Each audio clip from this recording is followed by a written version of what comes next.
Hey guys, what's up? Joseph here. Sorry for the sound in the background. I want to just break a myth about INTJs. See, INTJs are really not as scary and intimidating as they look. I mean, they could be, but in general, they're very rare, and they're a little bit mysterious, and they're more quiet, and they don't always have much to say, and they seem a little bit more serious, and people don't know them that well. And therefore, they take on this kind of like myth of being scarier and more intimidating type people, and it's really not true. And I'm gonna explain to you why it's not true. From two angles. So first of all, the reason why they won't always have so much to say, be in a conversation, and they'll just be kind of taking in information. They actually, just like INTJs, they like to observe and they like to take in information. Now, what they're doing is they're perceiving. And NI is a perceiving function. They're perceiving all of the data into their database of everything that's happened in the past, and they're exploring it.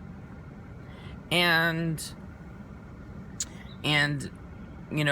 when you have a database which is stored with intuitive conclusions, so you're not necessarily going to be as judgmental as people that have factual conclusions. I say, I smoked a cigarette, and I'm going to smoke another one, and I'm a 15-year-old kid, right? So somebody that has an SI database, it's like cigarettes cause cancer. You will die in about 7 years. And when you die, your lungs will not be able to be transferred over to somebody else because they will be black, so you will be an utterly useless death. I'm just kidding. But, so that's SI. You tell an ISTJ something that doesn't fit with NI, though it's different. It doesn't have the same rule systems. So when you're listening, when they're in the room and they're just perceiving what's going on. So they're just perceiving, but they're perceiving in not necessarily a judgmental way based on the rules and the systems of society, but based on their own experiences, which is kind of cool and actually very rare, very unique. And they're leaders because they create their own systems, literally. And because they're not going to be as sociable and as outgoing, people are going to be, and they're thinkers, so they're not going to be all like feely and touchy. They're going to be looked at as mysterious, not much to say, a little bit antisocial sometimes. Not to say, obviously, again, I always like to just not make extremes. They could be loud and funny at times. I know an INTJ who could sometimes be the life of the party in a certain way with his certain friends.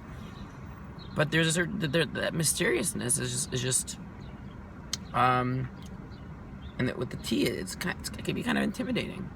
But they're really just perceiving in a not necessarily judgmental way.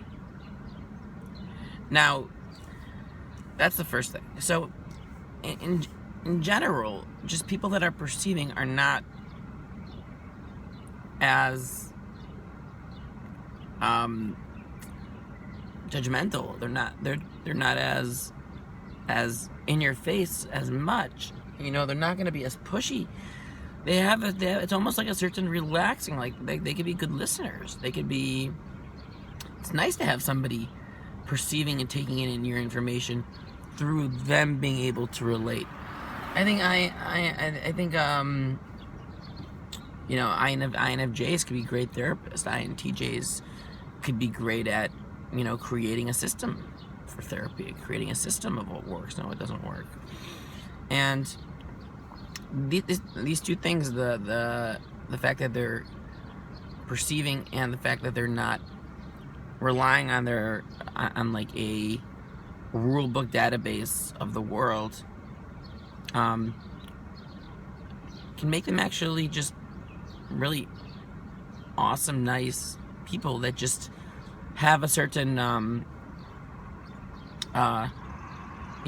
sense about them that isn't as common to you, and therefore comes off just being different.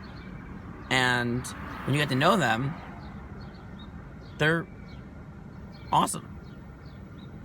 So that's my take on INTJs. I think the unknown, especially the unknown, mysterious, without the feeling, can be a little bit intimidating. But I'm here to counter that myth. Thanks.